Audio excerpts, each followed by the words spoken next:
जब मंत्री और नौकर कारावास से लौटकर आते हैं तो उनके साथ एक बहुत ही सुंदर लड़की होती है। उसके शरीर पर फटे पुराने वस्त्र होते हैं, हाथों में हथकड़ी और पैरों में बेड़ियां पड़ी हुई थी। वह ठीक से चल भी नहीं पा रही थी और राजा के नौकर उसे मारते पीटते हुए राजा के पास ला रहे थे। जब राजकुमार ने यह सब देखा तो वह आश्चर्य से बोला, महाराज ये सब क्या है? मेरी समझ में नहीं आया। तब महाराज ने कहा, तुम सुनना चाहते थे कि गुल और सरोवर की कहानी क्या है, तो सुनो।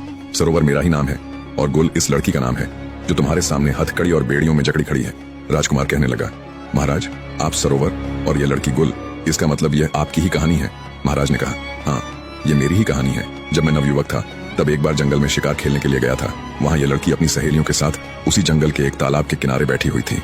उस दिन जब हम जंगल में घूमते घूमते तालाब के पास पहुंचे तो हमारी नजर इस लड़की पर पड़ी। इसे देखकर हम मोहित हो गए। इसने भी मुझे देखा तो यह भी मुझ पर मोहित हो गई। मैं इसके रूप का दीवाना हो गया।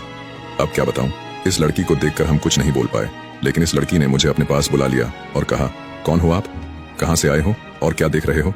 फिर मैंने उलझी हुई आवाज में जवाब दिया, मेरा नाम सरोवर है और अगर आप जानना चाहती हो कि हम क्या देख रहे हैं तो सुनिए। आप इतनी सुंदर हैं कि ऐसा लगता है जैसे हम आपको ही देखते रहें। इससे पहले कि मैं इस लड़की से कुछ पूछता तभी इस लड़की ने मुझसे ही पूछ लिया, क्या आप मुझसे विवाह करोगे? जो बात मेरे दिल में थी वही इसने कह दी तो मैं बहुत खुश हो गया।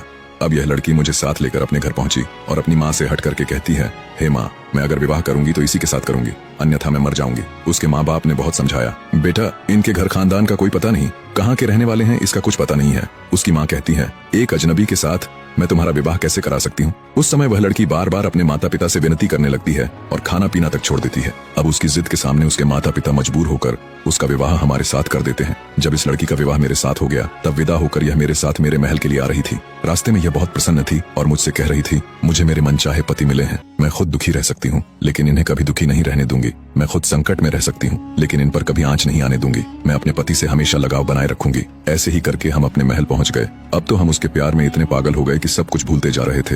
हम अपने राज्यकाज में बिल्कुल भी रुचि नहीं दे रहे थे। ऐसे ही कुछ दिनों तक चलता रहा, लेकिन कुछ दिनों के बाद जब घर लौटकर स्त्री के पास आते थे तो पता नहीं क्यों हमें बहुत जोर की नींद आ जाया करती थी और इतने में वह राजमहल से जंगल की ओर चल देती थी। उस दिन जब मेरी नींद खुली तो मैंने इस स्त्री को राजमहल से बाहर जाते हुए देखा।